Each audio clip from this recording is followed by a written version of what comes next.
চলুন বন্ধুরা, আজ আমি আপনাদের নিয়ে যাচ্ছি রান্নাঘরে, যেখানে আমরা একসাথে খুঁজে বের করব এবং চেখে দেখব কিডনির জন্য সবচেয়ে ভালো 7টি খাবার। আমরা সবাই জানি কিডনি আমাদের শরীরের অত্যন্ত গুরুত্বপূর্ণ অঙ্গ। প্রতিদিন কিডনি আমাদের শরীর থেকে বর্জ্য পদার্থ ও অতিরিক্ত পানি বের করে দেয়। কিন্তু আমরা কি কখনো ভেবেছি আমরা যা খাচ্ছি তার উপর কিডনির কাজ কতটা নির্ভর করে? অনেকেই এই জিনিসটা খেয়াল করেন না, ফলে অজান্তেই কিডনির উপর বাড়তি চাপ পড়ে এবং নানা রোগের ঝুঁকি বাড়ে। যদি আমরা কিডনির প্রতি অবহেলা করি তাহলে ফলাফল হতে পারে মারাত্মক। Kidney stone, chronic kidney disease, এমনকি কিডনি ফেলিওর পর্যন্ত হতে পারে। এসব শুনতে যেমন ভয়ানক লাগছে, বাস্তবে তেমনি কষ্টদায়ক।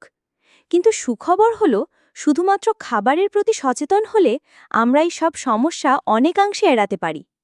কিছু নির্দিষ্ট খাবার আছে যেগুলো কিডনির জন্য বিশেষভাবে উপকারী।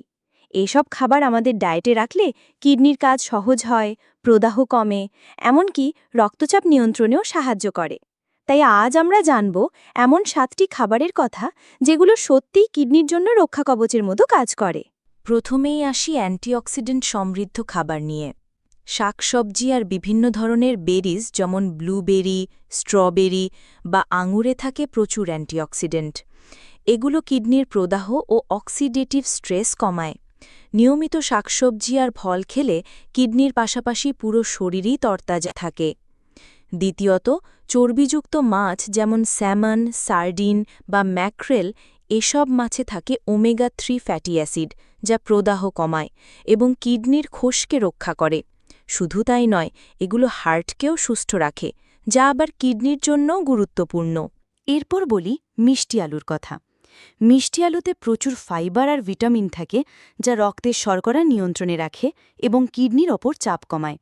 ভাত রুটির সঙ্গে মাঝে মাঝে মিষ্টি আলু খেলে শরীর পায় বাড়তি শক্তি আর কিডনিও থাকে সুস্থ। চতুর্থ খাবার হলো অ্যাভোকাডো। এই ফলটিতে আছে স্বাস্থ্যকর ফ্যাট এবং ফাইবার। এগুলো শরীরের ক্ষতিকর কোলেস্টেরল কমায় এবং কিডনির কাজ হালকা করে। তবে যাদের কিডনিতে ইতিমধ্যেই সমস্যা আছে তাদের অ্যাভোকাডো খাবার আগে ডাক্তারের পরামর্শ নেওয়া জরুরি। আমাদের তালিকার আর একটি গুরুত্বপূর্ণ খাবার হলো আপেল। আপেল কেবল শরীর ঠান্ডা রাখে না, বরং এতে থাকা বিশেষ উপাদান প্রস্রাবে স্ফটিক জমতে বাধা দেয়, ফলে কিডনিতে পাথর হওয়ার ঝুঁকি অনেকটাই কমে যায়। ষষ্ঠ খাবার হলো ফুলকপি। এই সাধারণ সবজিতে আছে ভিটামিন সি, ফাইবার এবং প্রদাহ কমানোর উপাদান। অনেক সময় কিডনির সমস্যায় যারা ভুগছেন, ডাক্তার তারাও ফুলকপি খেতে বলেন। সবশেষে আসি সেই খাবারে যেটা শুনে হয়তো আপনি অবাক হবেন, রসুন। হ্যাঁ, রসুন শুধু রান্নার স্বাদ বাড়ায় না, বরং রক্তচাপ কমাতেও সাহায্য করে। রক্তচাপ কিডনি রোগের সবচেয়ে বড় ঝুঁকি, তাই রসুন ডায়েটে থাকলে কিডনির সুরক্ষাও বেড়ে যায়। তো বন্ধুরা, এই হলো কিডনির জন্য সবচেয়ে ভালো 7টি খাবার। এদের মধ্যে কিছু হয়তো আপনি প্রতিদিনই খান, আবার কিছু হয়তো কম খাওয়া হয়। কিন্তু এখন থেকে চেষ্টা করুন নিয়মিত ডায়েটে রাখতে। কিডনিকে সুস্থ রাখা মানে শুধু কিডনি নয়, পুরো শরীরকেই সুস্থ রাখা। আশা করি আজকের তথ্য আপনার ভালো লেগেছে। ভিডিওটি যদি উপকারী মনে হয় তাহলে লাইক আর শেয়ার করুন, আর অবশ্যই কমেন্টে জানাবেন আপনার প্রিয় কিডনি বান্ধব খাবার কোনটা। আর হ্যাঁ, স্বাস্থ্য ও পুষ্টি নিয়ে আমাদের অন্যান্য ভিডিও দেখে নিতে ভুলবেন না।